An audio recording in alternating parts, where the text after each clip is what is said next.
जी ख़वातीनो हज़रात, हमारे साथ मौजूद हैं शहला रज़ा साहिबा। आप सब इन्हें बखूबी जानते हैं।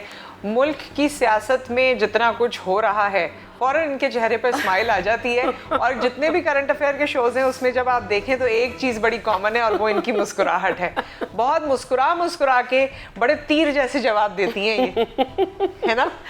इनफैक्ट मेरा शौक़ है ये कि मैं जिस फैमिली से बिलोंग करती हूँ मोस्टली उधर से ख़वातीन नहीं आती हैं पॉलिटिक्स में। सही, मिडिल क्लास से। ठीक है। और बहरहाल ये क्रेडिट भी जा रहा है पीपल्स पार्टी को कि मिडिल क्लास की ख़वातीन को फोकस किया गया। तो स्कूल, कॉलेज, यूनिवर्सिटी में डिबेट कंपटीशन में मैं हमेशा जीत जाया करती थी। वहीं से ट्रेनिंग शुरू हो गई थी पॉलिटिक्स की। शुरू हो चुकी थी। तो अब वो आप अगर डिबेट में पार्टिसिपेट कर रहे हैं तो स्पीच तक, स्कूल लेवल तक आप घर के बड़ों के हो जाते हैं कि भाई घर के बड़े लिख के थे। लेकिन जब मैं यूनिवर्सिटी में आई तो मेरे सारे बहन भाई जो थे वो यूँ आ गए कि ये बोलना है, ये बोलना है। तो मुझे बड़ा मज़ा आया करता था। बस वही एक तो वहीं से ट्रेनिंग शुरू हुई थी। और अब तो खैर मामला बहरहाल। ऑन द सीरियस नोट अगर हम बात करें अभी जो ओवरऑल सूरत हाल चल रही है उसमें सबसे पहले तो मैं सेनेट इलेक्शंस के हवाले से आपसे जानना चाहूँगी, क्या अब इतनी कंट्रोवर्सी क्रिएट हुई, वीडियो भी आ गई, ये तमाम चीज़ें आपने भी देखी होंगी, फिर आपकी तरफ से जो कैंडिडेट्स खड़े हुए हैं, ओवरऑल अगर मैं आपसे पूछूं कि इसका कंक्लूजन या इसके हवाले से आप क्या सोचती हैं तो क्या कहना चाहेंगी? अच्छा, मैं क्योंकि एक बात बहुत ज़्यादा हो रही है कि चार्टर ऑफ डेमोक्रेसी में जो है ये बात की गई। हाँ, बिल्कुल की गई। और महसूस भी किया गया कि इसमें ट्रांसपेरेंसी होनी चाहिए और इलेक्शन के हर लेवल में और हर मामलात में दुनिया की ट्रांसपेरेंसी होनी चाहिए। लेकिन जब इसको कंसिडरेशन में लाए हमारी अपनी पार्टी के लॉयर्स मुख्तलिफ औकात में, या कानूनदान कह दें, या हम ये कहें कि कॉन्स्टिट्यूशनल एक्सपर्ट्स जो हैं, तो इसमें बड़ी कॉम्प्लिकेशन रहे। फिर नॉन लीग भी कोई इतनी सीरियस नहीं थी और हमारी गवर्नमेंट में हम 126 थे 344 के पार्लियामेंट में। तो मैं समझती हूँ कि 18 अमेंडमेंट भी एक बहुत बड़ा मुआवजा है। तो हो गया। लेकिन उसमें भी 62, 63 जो है उस पर बात नहीं हो सकी। नून लीग ने कहा कि हम बैठेंगे ही नहीं। ये अलग बात है कि उसका फिर वो शिकार हुए।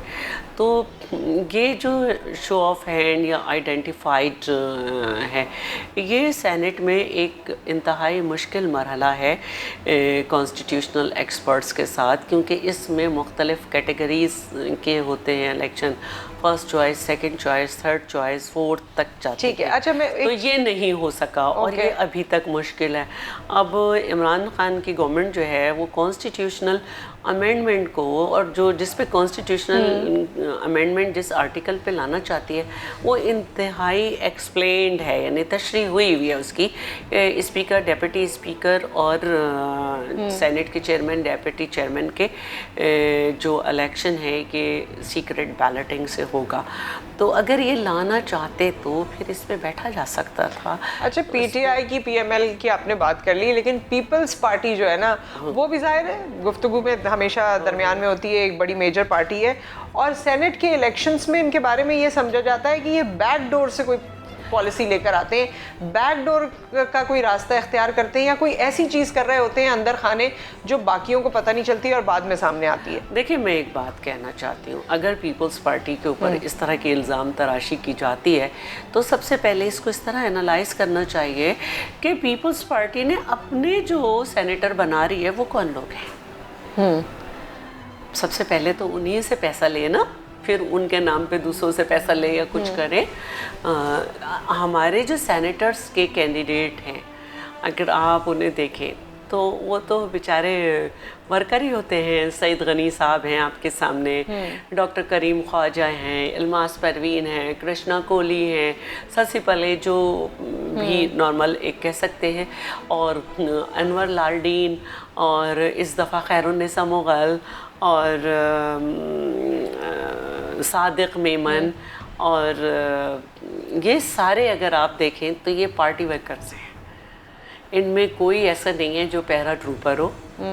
हद तो यह है कि अल्हम्दुलिल्लाह टेक्नोक्रेट की सीट पे भी सिर्फ एक दफ़ा ये हुआ कि हमें ज़रा दूसरा शख्स आया और वो उसने हमें छोड़ा भी, लेकिन बाकी हमारी पार्टी में ही अपने टेक्नोक्रेट मौजूद हैं। तो अगर हमें सबसे पहले, और जो दूसरी पार्टी में जो हम ये कहते हैं कि एक डिस्टर्बेंस देखने में आती है, और वो यही है कि जिनको कोई नहीं जानता, जिनकी शोहरत यह है कि वो जाली सिगरेट बनाते हैं, जिनकी शोहरत यह है कि वो कॉन्ट्रैक्टर हैं, जिनकी शोहरत यह है कि वो आपके पर्सनल मेडिकल मुख्तलिफ ट्रीटमेंट्स में आपके साथ हैं, कॉस्मेटिकल ट्रीटमेंट्स में आपके साथ हैं, जिनका पार्टी से कोई ताल्लुक़ नहीं है, या वो कॉस्मेटिकल ट्रीटमेंट्स वाला मुझे इंटरेस्टिंग लगा, बिजनेसमैन है, तो उनको आप अपने लोग छोड़कर, जो आपके साथ बकौल आपकी जद्दोजहद के 22 साल से चल रही है, तो आपके स्पोक्स पर्सन भी इम्पोर्टेड, आपके वज़ीर भी जो हैं वो आपके 22 साल की जद्दोजहद का कोई एक भी फ्रूट आपके पास वज़ीर की शक्ल में अच्छा, इस पे तो आप जब हाँ ये ला रहे थे सेनेट के कैंडिडेट, तो जहाँ ले आते, तो यहाँ पर भी नहीं, तो इस तरह के जब फैसले जिन पार्टीज़ में होते हैं तो उनको पीपल्स पार्टी याद आती है। अच्छा, पीपल्स पार्टी और भी वजूहत से याद आती है। आपने 22 साल की बात की, जाहिर है पीपल्स पार्टी तो एक बड़ी सीजन्ड, बहुत पुरानी पार्टी है, और हम देख रहे हैं कि जनरेशन टू जनरेशन एक फैमिली, भुट्टो फैमिली खुसूसी तौर पे, और फिर इसके अलावा जितने वर्कर्स भी हैं, सईद गनी साहब का आपने जिक्र किया, वो तो अपने वालिद के ज़माने से इस पार्टी में हैं, उनकी और फैमिली में भी लोग थे जो इस पार्टी में रहे हैं। सो दूसरी तरफ से यूनियन के वो थे बैंक में, और जब उनकी डेथ हुई तो सईद इतना बड़ा नहीं था। हाँ, और हम लोग से छोटा, जाहिर है वो फिर उसके बाद आए, लेकिन मैं एक उनकी एफिलिएशन बता रही हूँ। अब जहाँ 22 साल की बात होती है ना, वहाँ ये भी बात होती है कि 15 साल से पाकिस्तान पीपल्स पार्टी एक बार फेडरल कंसेक्यूटिव और तीनों बार सिंध हुकूमत संभालती रही है, लेकिन सिंध के मसाइल हल नहीं हुए, और सिंध के मसाइल बल्कि बढ़ते रहे हैं। ट्रांसपोर्ट का मसला, मरदमशुमारी का मसला, हर टेन्योर में कोई ना कोई मसला होता है। फिर हमारे यहाँ इंफ्रास्ट्रक्चर इश्यूज इतने सारे हो गए। पीपल्स पार्टी को बारहा इस पे क्रिटिसाइज़ किया जाता है, और ये भी कहा जाता है कि जी कराची को आपने अलूफ समझा हुआ है, अलग समझा हुआ है, और पूरे सिंध को आपने अलग समझा हुआ है। मैं ये इन बहुत सारी बातों से सिर्फ कराची और सिंध के और दूसरे हिस्से, इन इससे इख्तलाफ करते हुए बाकी सारी बात पे मैं ये कहूँगी कि वाकई सिंध जो है उसमें बड़े मसाइल हैं। और फैसलाबाद जहाँ कहा जा रहा है कि मांगे से मज़दूर नहीं मिल रहा, लेकिन रोज़ाना हर महीने 15,000 लोग कराची आ रहे हैं मुख्तलिफ सूबों से। सराय की बेल्ट से आप देख लें, पश्तून आप देख लें कि पेशावर से ज़्यादा हैं। और कल भी मेरे वज़ीर आला जो हैं वो गए थे CCI में, तो जो पिछला हमारा बजट था 2020-21 उसमें हमें 229 बिलियन कम दिए गए थे। फिर जब फर्स्ट क्वार्टर आया तो उसमें 65 बिलियन कम थे। तो अब आप मुझे बताएं कि मेरा घर का ख़र्चा जो है, अगर फ़र्ज़ करें कि 500 रुपीज़ है, और मैंने ये ख़र्चा बना के और सबसे ज़्यादा काम भी, रेवेन्यू भी कलेक्ट करके मैंने ऊपर दे दिया, तो अब मेरे घर का ख़र्चा जब मैंने बना दिया कि 500 रुपीज़ है, तो मुझे कहा गया कि ओके आपको 500 मिलेंगे। मैंने उस 500 को अपने 30 डिस्ट्रिक्ट के मुख्तलिफ लेवल में डिस्ट्रीब्यूट किया अकॉर्डिंग टू देयर नीड, ठीक है। लेकिन जब मुझे पैसे आ रहे हैं तो वो 300 आ रहे हैं। मैंने तो बजट बना लिया ना।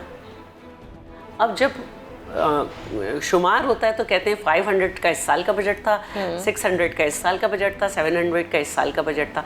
इसको कोई बात नहीं करता कि जी वो बजट हमने एक एस्टिमेटेड कॉस्ट पे बनाया था कि हमें फेडरल इतना देगा, लेकिन दिया उसने कम, तो फिर हम क्या करेंगे। तो यही मेरा कहना है कि 80% जो है हम फेडरल ट्रांसफ़र पर डिपेंड करते हैं, 20% हम अपना रेवेन्यू खुद जनरेट करते हैं। तो 80% नहीं, अब ये पूरी कर लूँ। हाँ। अब ये 80% ना हमें नवाज शरीफ के दौर में पूरा मिलता है, ना हमें PTI के दौर में पूरा मिला। सिर्फ जब हमारी गवर्नमेंट थी, तमाम सूबों को जो उनका एस्टिमेटेड कॉस्ट अप्रूव हुई थी फेडरल लेवल पे, वो मिली। अब आप मुझे बताएं, मगर उस वक्त के भी मामला जो है वो कोई ऐसे नहीं है जो इससे अलग हो। समझती हूँ कि इस वक्त अगर आप सिंध में हॉस्पिटल्स की सूरत हाल देखें तो तमाम सूबों की बनिस्बत बहुत अच्छी है। तमाम सूबों से सिंध में पेशेंट विजिटर्स जो हैं वो कराची की बनिस्बत तमाम सूबों से जो आए हुए लोग हैं वो ज़्यादा हैं।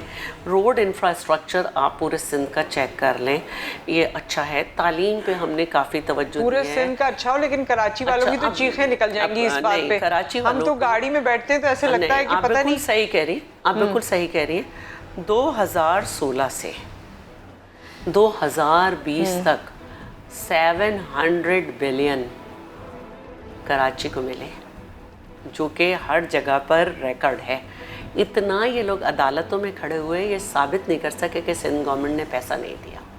ये वाहिद सूबा है जहाँ पे एक कॉस्मोपॉलिटन शहर जो है उसमें 30 साल से हमारी लोकल गवर्नमेंट नहीं है। मैं ये नहीं कह रही कि देही सिंध में सब अच्छा है, लेकिन आप हाईवे पे जाएं, आपको सारा रोड जो इंफ्रास्ट्रक्चर है आपको मिलेगा। हाँ, अभी जाहिर है कि रिकॉर्ड टूटा है 90 ईयर्स का बारिश का, सिंध में भी और देही सिंध में भी और शहरी सिंध में भी। कराची में तो 90 ईयर्स के बाद ऐसा हुआ। तो अब जो कराची में जो आपको नज़र आता है सारे जो बड़े प्रोजेक्ट्स, जिसमें से 8 तो तकरीबन कंप्लीट हो चुके हैं, ये हुकूमत ने, सिंध हुकूमत ने अपने पास से किए, जबकि इनको पूरा बजट दिया। अच्छा, पीटीआई की हुकूमत लेकिन इस पे ये कहती है कि जब हम कराची में पेनिट्रेट करने की कोशिश करते हैं, जब हमारे गवर्नर कुछ अनाउंस करते हैं, हम कचरा मुहिम करना चाहते हैं, हम कुछ और करना चाहते हैं, तो सीएम हमारा साथ नहीं देते। और पाकिस्तान पीपल्स पार्टी क्योंकि 18वीं तरमीम है तो वो भी हमारा साथ नहीं देती और हमें काम करने नहीं देती, जबकि हम तो ये समझते हैं कि कराची पाकिस्तान की रीढ़ की हड्डी है और हम उसे बेहतर करना चाहते हैं। अच्छा, यही शिकवा जो था वो एमक्यूएम को था, अब एमक्यूएम नहीं है। जो कहते थे हमें पैसे नहीं मिलते, उस बजट में से बचे हुए पैसों से इस वक्त कराची में काम हो रहा है जो भी हो रहा है। और देखिए, 18वीं तरमीम फेडरल गवर्नमेंट को मना नहीं करती काम करने से। 18वीं तरमीम जो है वो फेडरल गवर्नमेंट को ये कहती है कि सिंध गवर्नमेंट से कोऑपरेशन करके जिस जगह वो चाहते हैं आप उनकी शराइत पर काम करें, क्योंकि ये ज़मीन जो है ये सिंध के लोगों की है, ये मेरी नहीं है कि मैं मिनिस्टर हूँ, ये सिंध के लोगों की है। सिंध के लोगों की रिक्वायरमेंट्स क्या हैं? अब नवाज शरीफ ने जो है वो ग्रीन लाइन शुरू की थी। आज डिस्ट्रिक्ट सेंट्रल में जो माहिरीन चाहते हैं, उन्होंने कहा कि इसलिए पानी जमा हो रहा है कि ये मंसूबा गलत है। उन्होंने भी यही किया था। आप ऑन बोर्ड लें हमारे इंजीनियर्स को, आप अपने पास ठेका रखें, लेकिन जो ग्राउंड रियलिटी है वो आप हमारे लोगों को ऑन बोर्ड ले, हमसे पूछे कहाँ से रास्ता निकलना है। अब डिस्ट्रिक्ट सेंट्रल ये तो उनका कहना है कि रास्ता निकालते नहीं है। नहीं, गलत कहते हैं। सिर्फ हमने कैसे नवाज शरीफ को पूरा फ्री हैंड दिया? वो नहीं सुन रहे थे, लो करो। आज आप देखें कि कितने मसाइल डिस्ट्रिक्ट सेंट्रल में आ रहे हैं, ब्रिजेस बने खड़े हैं, नीचे से सारा सिस्टम चोक कर दिया गया है। इसी तरह एक पूरा जो आपने देखा होगा ब्रिज हमने तोड़ा और फिर बहुत जल्दी बनाया। ये ब्रिजेस जो थे, ये जो काम हुआ था मुस्तफ़ा कमाल के ज़माने में और नेमतुल्लाह खान के ज़माने में, ये मोहतरमा शहीद ने जो है वर्ल्ड बैंक और एशियन बैंक के ताउन से माहदे किए थे कराची 2020 के नाम से। उसमें नेमतुल्लाह खान ने काम किया और फिर उसी पे काम मुस्तफ़ा कमाल ने किया, लेकिन वो उस तरह से नहीं था जिस तरह होना चाहिए था। कहीं पे ओवरहेड वक्त से जगह से पहले ख़त्म हुआ, किसी क्लिफ्टन अंडरपास में जो है सीवरेज सिस्टम नहीं रखा गया। ये सारे हमने मनाजिर देखे, क्योंकि उस वक्त वो पावर में थे। उन्होंने मुस्तफ़ा कमाल के ज़माने में, नेमतुल्लाह खान के ज़माने में 9,000 से ज़्यादा कुछ खौकरोब थे, अब 60,000 थे। और कराची का आप हाल देख लें, डिस्ट्रिक्ट सेंट्रल की अभी मैं एक तकरीब में गई। तो कराची वाले कहाँ जाएं, सिंध वाले कहाँ जाएं फिर? देखिए, कराची के लोगों को समझना चाहिए कि वो किसके हाथ में अपनी बागडोर दे रहे हैं। अब वो जो 16,000 टन कचरा उठता था डिस्ट्रिक्ट सेंट्रल में, इस वक्त जो मुझे पता चला है वो कराची वाले और 54,000। सिंध वालों को तो लगता है कि बागडोर जो है पीपल्स पार्टी के हाथ में है। ऐसा नहीं होता, लोग सारा सिस्टम समझते हैं। जब मैंने इलेक्शन लड़ा तो मुझसे सारे लोग मैं एक एक कंपाउंड में गई फ्लैट्स के जो सिस्टम है, तो वो मुझसे 2-2 घंटे बहस करते थे। देखिए हम घर से बाहर नहीं निकल सकते, हमारे घर के दोनों तरफ तख्त बिछा के रेस्टोरेंट खोल दिए गए। जी ये लोकल गवर्नमेंट ने किया है, इसका पैसा लोकल गवर्नमेंट लेती है। हमारी खवातीन, जी बिल्कुल ये लोकल गवर्नमेंट ने किया। तो हमारे आप लोग उनके साथ मुशावरत या उनको किसी तरह का जोर नहीं दे सकते? देखिए हम उनको बजट देते हैं जो कि अकॉर्डिंग टू लॉ आइन के बराबर है। हमने उनसे 12 कहा लेकिन उनको नहीं समझ आता था। आज 54,000 जो है ना टन वो डिस्ट्रिक्ट सेंट्रल से कचरा उठ रहा है, लेकिन ये कम है अभी। नालों के पैसे, और ये सारी बातें खुल के सामने आ चुकी हैं कि नाले साफ़ करने के कितने पे।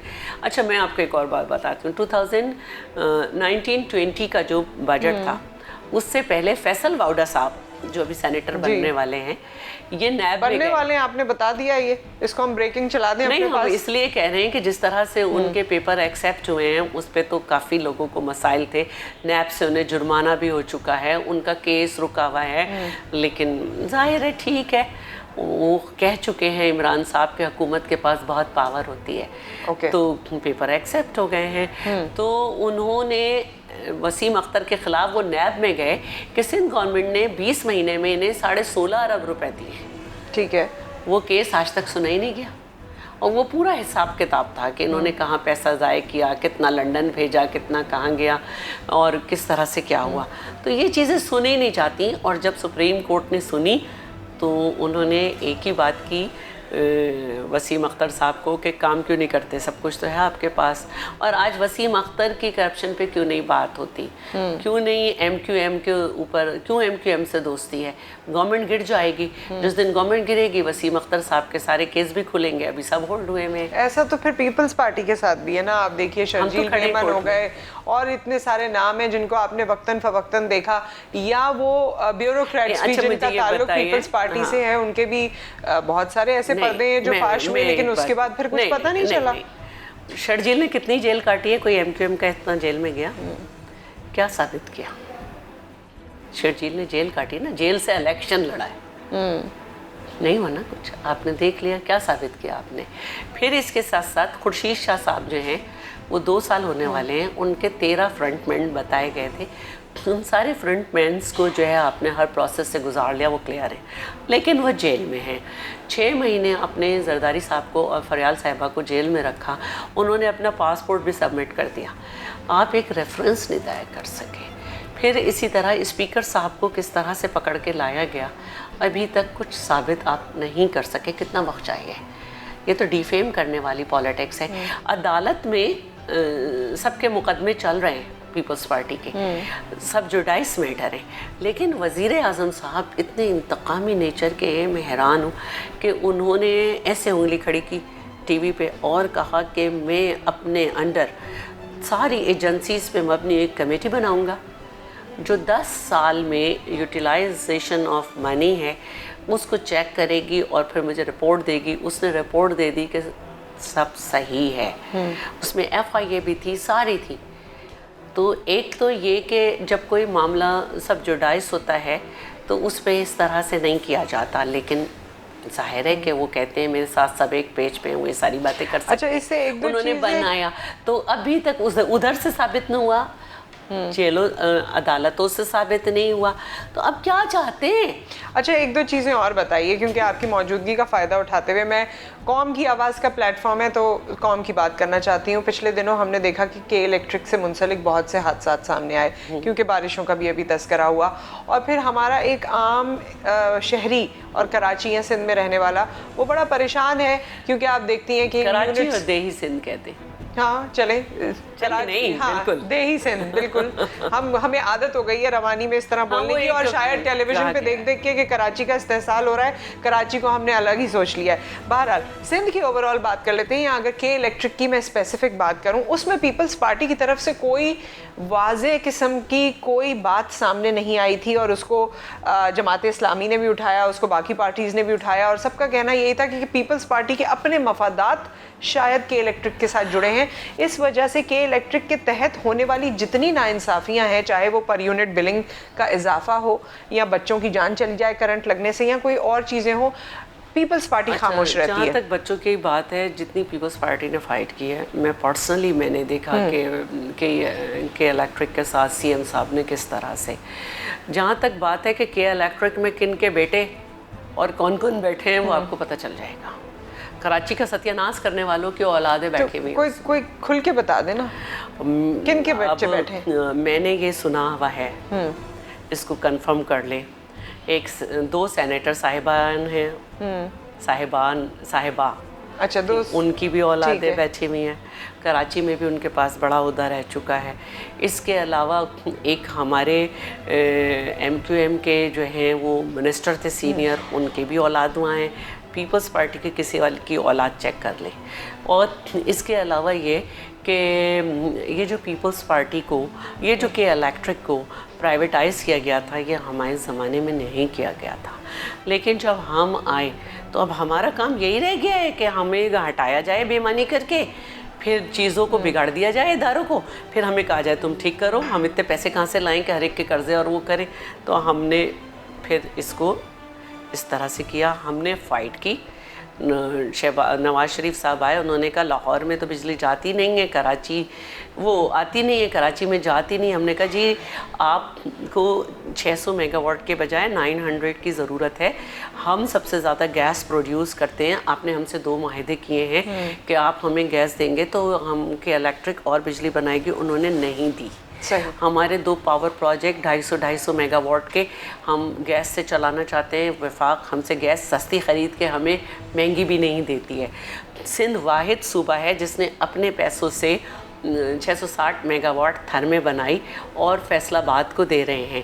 हमने नूरियाबाद पे जो है वो 100 मेगावाट बनाई। हमने कहा कि हम नेशनल ग्रिड को देंगे, इन्होंने कहा ज़रूरत नहीं है। हमने अपना पावर हाउस बनाया और 750 किलोमीटर की हमने ट्रांसमिशन लाइन बिछाई, जो किसी सूबे ने नहीं बिछाई। कोई सूबा अपनी बिजली नहीं बना रहा, हम बना रहे हैं। हमने बिजली महंगी है इतनी। देखिए बिजली इसलिए महंगी है कि जो हमारा थर का प्रोजेक्ट है, इसे ना नवाज शरीफ बाय करने को तैयार थे, ना उन्होंने किया। बल्कि जब मोहतरमा 97 में उन्होंने यही माहिदा चाइना से किया था, तो नवाज शरीफ की जब गवर्नमेंट आई तो उन्होंने इसको बंद कर दिया था। चश्मा पावर प्रोजेक्ट बंद कर दिया था, तरबीला का प्रोजेक्ट बंद कर दिया था। तो ये हमारे मसाइल हैं कि एक गवर्नमेंट आती है तो वो आवाम के बजाय अपने नए धंधे ढूंढने लगती है। और सी पैक जो है वो इस गवर्नमेंट ने पैक कर दिया है। तो हमने सिंगापुर से लेके चाइना को दिया था, गवादर जो है सिंगापुर से लेके चाइना को दिया ताकि हमारा सी पैक भी चल सके। लेकिन सी पैक पे पंजाब में इतना ही काम हुआ जो उनको नज़र आ सके कि भाई इससे जो है। तो ये हमारे काम है। हमने 15 यूनिवर्सिटीज़ बनाई हैं। कराची में SM लॉ कॉलेज, सिंध मदरसतुल इस्लाम और कॉमिक्स। अब ये सिंध मदरसतुल इस्लाम और कराची लॉ कॉलेज कितना पुराना था, 15 साल MQM के गवर्नर रहे, वो चांसलर थे। हमने इसे यूनिवर्सिटी का दर्जा दिया, कॉमिक्स कॉलेज को दिया यूनिवर्सिटी का दर्जा। तो ये काम नहीं है क्या? लेकिन उसके बाद फिर ब्रेक भी आ गया। खैर हम इस पर आगे बात करते जाएंगे, बात तवील होती जाएगी। हमें अपने सेशन को यहाँ क्लोज करना है। जाते जाते सिर्फ एक चीज़ के, जरदारी साहब को जब भी कोई सिचुएशन मुल्क में सियासी ऐसी सूरत हाल खड़ी होती है, सबके कार्ड्स शो हो जाते हैं। जरदारी साहब का कार्ड सबसे एंड में शो होता है और फिर लोग कहते हैं कि पॉलिटिक्स के महागुरु एक्चुअली आसिफ अली जरदारी हैं। इस पे क्या कहेंगी आप? मैं इस पे भी कहूँगी, लेकिन एक जुमले की मुझे इजाज़त दें जी। इस वक्त 803 अरब रुपए जो है उनके कलेक्ट नेबरहुड इम्प्रूवमेंट और एक वाटर एंड सीवरेज के जो 3 बहुत बड़े प्रोग्राम्स हैं वो चल रहे हैं। और इंशाल्लाह ये कराची की किस्मत बदलेगी। काश हमें हमारी गवर्नमेंट फेडरल की वो रहम करे हम पे कि हमारे जो सेंशन जो अमाउंट है उसको हमें वक्त पे दे। हम ज़्यादा तो मांग ही नहीं रहे। कल भी हमारे CM नाराज़ होके आए। और अब जो है देखिए, सियासत जो है वो दिल जीतने का काम है। अगर हम ये समझते हैं कि लोग इस तरह के कैंडिडेट दे रहे हैं कि अपने यहाँ बगावतें हो रही हैं, फिर कहा जा रहा है नहीं मना लिया तो वो बगावत जो इस बेस पे हुई है कि हम अपने हल्के में क्या मुंह दिखाएं, वो किस बेस पे मनाए गए वो लोग? क्या हल्के में जादू चल गया वज़ीर आज़म का? तो हम जो हैं उन्हें सस्टेनेबल सोल्यूशन देते हैं कि भाई आप जो है हमारी पार्टी में आए, ये गरीब लोग हमारे सेनेटर्स हैं, ये गरीब ख़वातीन हमारी MPAs हैं, ये हमारे यहाँ टिकट किन लोगों को दिया जा रहा है, ये हमारा अमाउंट चेक करें। पहली असेंबली है जिसमें हर क्वार्टर का हिसाब दिया जाता है, इसके अलावा किसी में नहीं दिया जाता। जरदारी साहब वाला तो जरदारी साहब की ये पॉलिसीज़ हैं जिसमें हम सियासत कर रहे हैं, और यही वजह है कि 11.5 साल एक पार्टी ने और उनके ऊपर इन्फ्लुएंशियल लोगों ने उन्हें जेल में रखा, लेकिन अल्लाह ने उन्हें इज़्ज़त दी, वो मुल्क के सदर बने और बहैसियत सदर CPEC और ईरान गैस लाइन और रेमिटेंसेस में इजाफ़ा और ये सब कुछ हमारे दौर में हुआ। और अब इंशाल्लाह आप देखेंगे कि बेहतरी आएगी, लोगों को आहिस्ता आहिस्ता सियासत की समझ आ रही है। हम इसी उम्मीद पर इस सेशन को क्लोज करते हैं। Thank you so much for your time. आपके साथ मुख्तलिफ बातें हुई। All the best to you, जितने आपके वेंचर्स हैं जो आप ख़वातीन की या आवाम की खिदमत करना चाहती हैं, उसके लिए वॉइस ऑफ नेशन की जानिब से हमारी नेक तमन्नाएं आपके साथ हैं। आप अपना ख्याल रखिए, दुआओं में याद रखिए। जब हम कोई इस तरह का सेशन करते हैं तो उसमें बहुत सी पॉजिटिव चीज़ें भी निकल कर सामने आती हैं। ये तो वक्त बताएगा कि हमें और आपको इससे कितना फ़ायदा हासिल होगा, लेकिन इसी उम्मीद पे सेशन को क्लोज कर रहे हैं कि इंशाल्लाह हम सब की बेहतरी होगी। अपना ख्याल रखिए। अल्लाह हाफ़िज़। This program was brought to you by ideal group की एक शानदार पेशकश। नाजिमाबाद 4 नंबर अन्नू भाई पार्क के अकब में आइडियल गोल्ड विस्टा प्रोजेक्ट में शामिल 5 कमरों के व्हाइट गोल्ड अपार्टमेंट्स। इसके अलावा आइडियल गोल्ड विस्टा में 2, 3 और 4 कमरों के स्टैंडर्ड अपार्टमेंट्स भी शामिल किए गए हैं। जदीद का पार्किंग सिस्टम, रिसेप्शन लॉबी और तेज रफ्तार लिफ्ट्स, रूफटॉप सिटिंग एरिया, मखसूस प्रेयर एरिया, जदीद तर्ज का जिम, 24/7 CCTV। इसके ग्राउंड फ्लोर पर जदीद तरीन शॉपिंग मॉल, नेशनल और मल्टीनेशनल ब्रांड्स के लिए मौजूद तरीन आइडियल गोल्ड विस्टा। जदीद रिहाइश में सबसे अलग तर। UAN 0311174442